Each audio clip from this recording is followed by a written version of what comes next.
क्या है उसका लक्षण, क्या उसकी विलक्षणता है, और उसका अभिप्राय सर्वत्र एक ही है। यहाँ गोस्वामी जी ने संकेत किया। थोड़ा और भी गंभीर रूप में गोस्वामी जी ने उसे चित्रकूट में वृक्ष के संदर्भ में प्रस्तुत किया है। श्री किशोरी जी और प्रभु जिस चित्रकूट में वट वृक्ष की छाया में बैठते हैं, गोस्वामी जी कहते हैं उस वट के पत्ते जो हैं वो नीले रंग के, और वट के जो फल हैं वो लाल हैं। आपने देखा होगा वट का फल लाल होता है, ठीक है, पर गोस्वामी जी एक अद्भुत वहां पर कल्पना करते हैं कि नीले पत्ते और लाल फल देख करके क्या लगता है।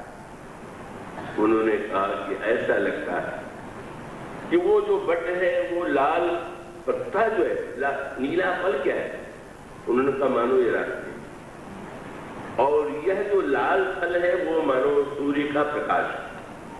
मानव तिमिर अरुणमय राशि, नील सघन पल्लव फल लाला, अविरल छान सुखद सब काला, मानव तिमिर अरुणमय राशि, बिरजी विधि सकेल सुखमान। ब्रह्मा ने एक आज अद्भुत कार्य करके दिखाया। जहां युगल विराजमान है वहां पर ब्रह्मा ने सोचा कि प्रकाश में बैठा हुआ कि अंधकार में बैठा हो।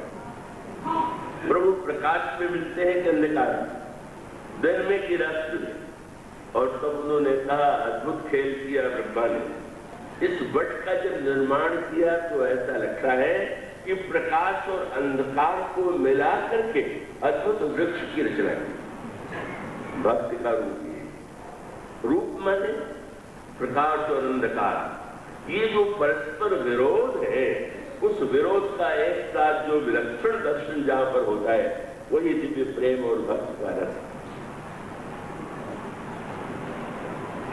इसका अभिप्राय जो नहीं खोया हुआ है, जो उसको खोया हुआ मान लेना, जो अपने से अभिन्न है उसको खोजना, और खोजने में भी अपने को खोज न पाना। लगता है कितना किशोरी जी भी खोज नहीं पाई, पर आनंद क्या है जिस सखी ने दिखाया। क्यों देखी है तो आपने क्या किया, बोले संयोग में वियोग में संयोग की पराकाष्ठा, वियोग में संयोग की पराकाष्ठा क्या है। अब दिखाई तो ही दिया कि नहीं खोज पाई, नहीं देख पाई, सखियों ने दिखाया, देख लिया, दर्शन कर दिया दूर से, और फिर मां के आज्ञा का स्मरण करके लौट। पर ये तो वैरंग यहां भीतर क्या चल रहा है, बोले जह विलोक मृग सावक नैनी, जंतः बरिष्ठ कमल सेनी, लता ओठ तब सखी ने लखाए, श्यामल गौर किशोर सुहाए, देख रूप लोचन ललचाए। अद्भुत बात, नेत्र ललचा गए।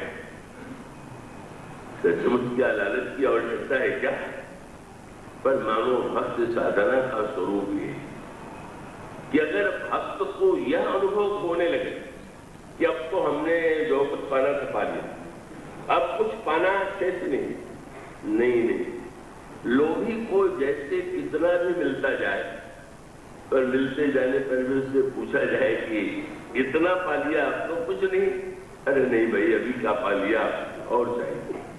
इसीलिए गोस्वामी जी महाराज जब पूरी राम कथा लिख चुके तो प्रभु ने मानो पूछा, तुमने मेरे यश का वर्णन किया है, मैं बदले में क्या दूं। तो उन्होंने कहा कि प्रभु आप अपने चरणों में प्रेम दीजिए।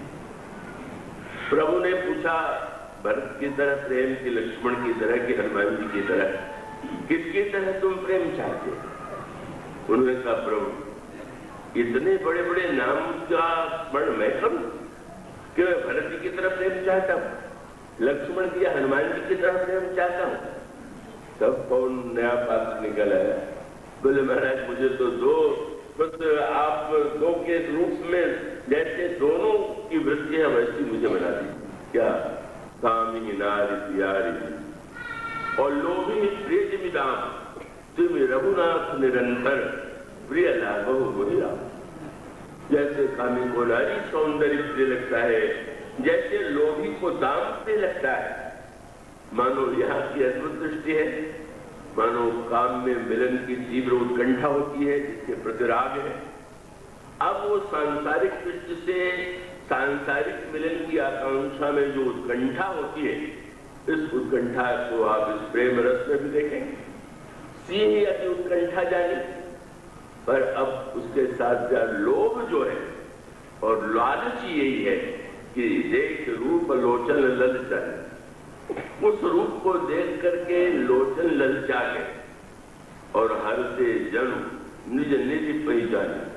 और तब उन्होंने क्या किया? वियोग में संयोग की पराकाष्ठा, और संयोग की पराकाष्ठा क्या है?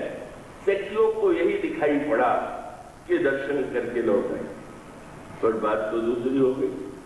महानतम मिलन तो उस वाटिका में ही हुआ, और वह मिलन इस रूप में था कि लोचन मगन रामायण पूरे आने। श्री किशोरी जी नेत्र के मार्ग से प्रियतम प्राण धन को अपने हृदय में ले आते, और उसके पश्चात जैसे किसी अतिथि को ले आए, उसका सत्कार करते हैं, उसकी पूजा करते हैं, उसकी इच्छा पूर्ण करते हैं। इसी प्रकार से गोस्वामी जी ने पूछा, श्री किशोरी जी जब नेत्र में ले आई, नेत्र मार्ग से हृदय में ले आई, तो उन्होंने प्रभु की कैसे पूजा किया, कैसे कैसे उनका सम्मान किया। गोस्वामी जी ने एक शब्द में श्रृंगार की और मर्यादा की पराकाष्ठा कर दी। कब प्रभु को नेत्र मार्ग से हृदय में तो लिया, पर आगे की लीला का तो वर्णन कीजिए। बोले दीनों पलक कपाट सयानी, किवाड़ बंद हो गया, अब आगे की बात मेरे बस की, वहां दूसरे का कोई प्रवेश नहीं।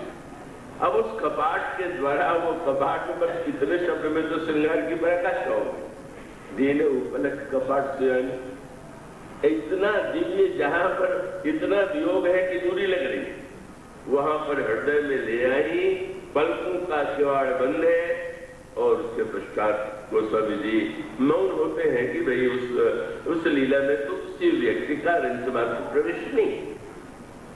और यहाँ पर वह वर में जहां वियोग था वहां संजोग, और जहां संजोग था, दूल्हा महोदय जहां बगल में बैठे हुए वहां वियोग कम है। संजोग भक्ति है, संजोग प्रेम है कि वियोग प्रेम है। और इसका अर्थ है कि ज्ञान में एक अरसता भले ही गुण हो, अगर प्रेम में, वियोग में, अगर उसको गोस्वामी जी ने कई कई रूपों में उसका वर्णन बहुत तात्विक और सांकेतिक और भावनात्मक रूप में किया है। और उसका अर्थ यह है कि कहीं अगर व्यक्ति को निरंतर लोभ न बना रहे, अगर वियोग की आशंका न बनी रहे, तो उसका परिणाम क्या होगा? गोस्वामी जी ने बड़ी मीठी बात की कि भगवान की याद कैसे करना चाहिए। तो उन्होंने कहा, धनी जैसे धन की याद करता है वैसे नहीं याद करिए। धनी महोदय को तो ज्ञात है इतना धन है और बैंक में जमा है, और बैंक में धन सुरक्षित, कैसे याद करना चाहिए? उन्होंने कहा, सुनो सठ, सदा रंग के धन जो पुनि पुनि प्रभु ही संभाले। एक गरीब के पास थोड़ा सा धन हो तो क्या करे?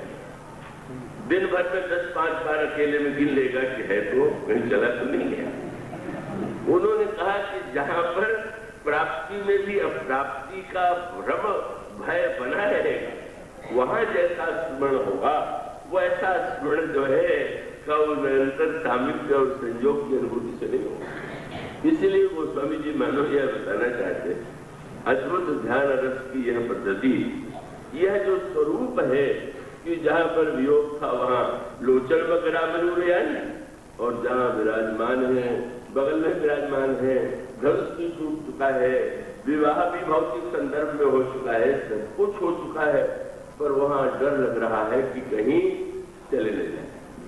क्या दूल्हा उठ के चला जाएगा क्या? बोले नहीं, ये कंकड़ वाला जो दूल्हा है बहुत बढ़िया बात है। और उसका अभिप्राय यह है कि निरंतर संयोग में भी वियोग का रस बना रहा है।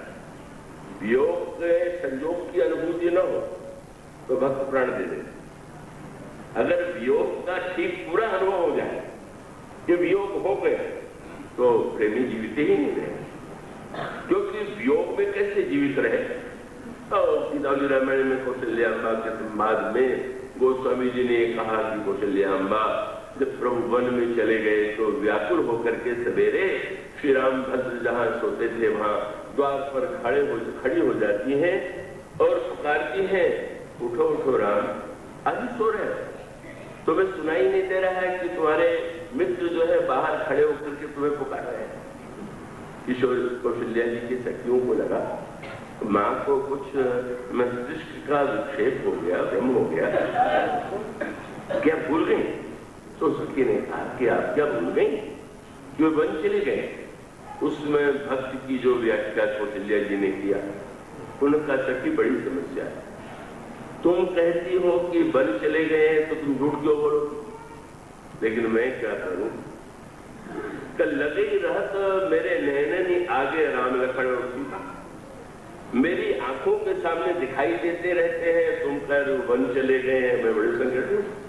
तुम जो कह रहे हो वो ठीक, कि जो मैं आंखों से देख रही हूं वो ठीक। और तब उन्होंने कहा कि सखी मैं बता दूं कि अगर एक बार मुझे अनुभव हो जाए कि वे दूर चले गए तो जानती हो क्या हो? बोले तन न रहे रघुपति विलोकन। अब अगर शरीर जो है दूर चले गए तो ये शरीर वियोग में एक क्षण भी नहीं रहेगा, और अगर सचमुच संयोग हो जाए तो दुख का अनुभव नहीं होना चाहिए। उन्होंने कहा करत न प्राण पयान सुनो सखी अरुधि परे ही ले गए। आज तक मैं निर्णय नहीं कर पाई कि संयोग है कि वियोग। अगर संयोग है तो दुख का अनुभव क्यों हो रहा, और अगर वियोग है तो प्राण क्यों नहीं चला जाता? मानो ऐसी स्थिति जिसको कहते हैं संयोग और वियोग दोनों का ही दिव्य जो तत्व है वह दिखाई देता है भक्तों के हृदय में, भक्तों की आंखों में, भक्तों के जीवन में। और इस तरह से संयोग और वियोग का श्री वृंदावन की प्रेम धारा में इसका वर्णन संवाद में श्री हरिवंश जी महाराज ने का चक्रवात और चक्रवात के साथ साथ वह सारस जो होता है जिसको आपने देखा होगा, सारस और चक्रवात मिल गए। तो सारस के विषय में कहा जाता है कि अगर एक सारस, अगर उन दोनों में से एक की मृत्यु हो जाए तो दूसरा भी अपना शरीर छोड़ देता है। और चक्रवात के विषय में कहा जाता है कि वो दिन के बाद रात्रि के समय वियोग हो जाता है और वो सारी रात वियोग में रखता रहता है। तो दोनों का संवाद लिखते हैं श्री हरिवंश जी महाराज कि चक्रवात से सारस ने ये कहा, क्या रात भर चिल्लाया करते हो? अगर तुम्हारा प्रेम सच्चा होता जैसा मेरा है तो तुम भी वियोग में प्राण का परित्याग कर देते कि रोज वियोग और रोज पुकारना। और सारस ने कहा, अरे तुम में क्या है, तुम तो बस वियोग हुआ और तुमने प्राण दे दिया और अपने आप को छुट्टी दे दिया। जीवित रहते हुए भी निरंतर पीड़ा के अनुभव में जलना कितना कठिन है, इसको तुम क्या जानते? तो मानो विरह और मिलन श्री हरिवंश जी से पूछा गया, प्रेम क्या है, भक्ति क्या है, मिलन है कि विरह है? तो उन्होंने कहा हरिवंश विचार मिलन विरहा रस, विरह मिलन, ये जो विरह और मिलन का सम्मिलित रस है यही प्रेम, जिसमें निरंतर संयोग होते हुए वियोग की अनुभूति और जहां वियोग में भी निरंतर संयोग की अनुभूति। ऐसा जो विलक्षण क्रम है, ऐसा जो विरोधाभास है, यही प्रेम की अनिर्वचनीयता है, यही विलक्षणता है। और उससे फिर वही क्रम है, निकट में आए हैं, हृदय में है, विराजमान है, और फिर व्याकुलता इतनी है, ये जा रही तो फिर ही अब अनुभव तो बस जाने। मेरा विवाह तो पिताजी के बस में है, धनुष टूटने के बस में है, और फिर आप पराकाष्ठा का अनुभव कीजिए।